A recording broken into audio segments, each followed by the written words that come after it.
100 years ago, lines were drawn on a map, not in ink, but in blood.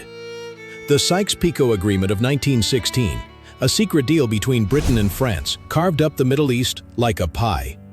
They sliced through cultures, religions, and identities, creating borders that would fuel a century of chaos. And today, those same powers are back in the headlines. France, Britain, and now Canada. They've each made a bold declaration recognizing a Palestinian state. But why now? And why does the shadow of an old, forgotten treaty still hang over these decisions? British Foreign Secretary David Lammy says it's the hand of history on our shoulders. But for millions of Palestinians, it's not just history, it's the present. Starving children in Gaza, aid blocked, a people displaced, a state denied. Lammy's words echo with centuries of guilt and responsibility.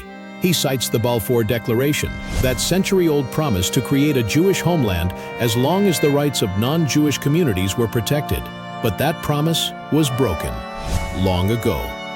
Now, he argues, it's time to fulfill the other half, to finally recognize the people who were pushed aside. France's decision, too, wasn't born from compassion alone.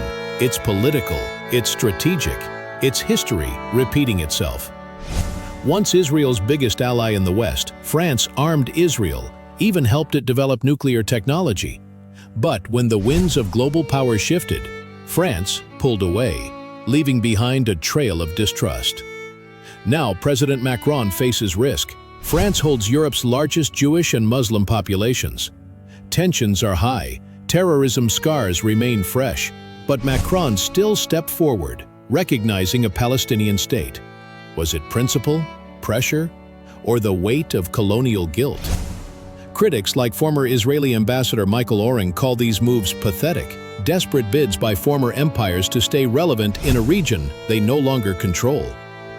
But if these moves meant nothing, why is Netanyahu raging? Why are Israeli officials furious? Why does Washington look more alone than ever?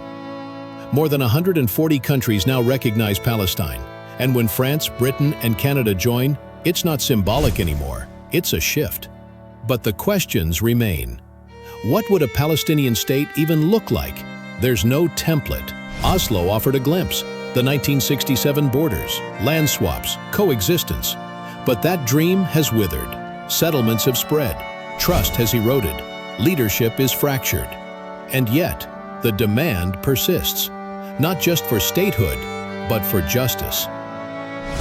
Is AI race quite going to the highest challenges to say what sales applying and not you should doing system?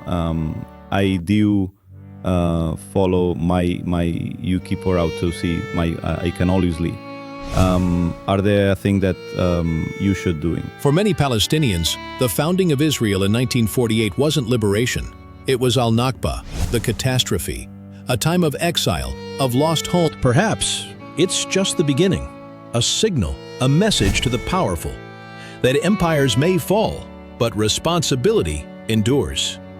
The maps of 1916 may be faded, but their damage remains etched in lives, in hopes, in borders that bleed. And in a world struggling to undo a century of silence, this, finally, might be a start.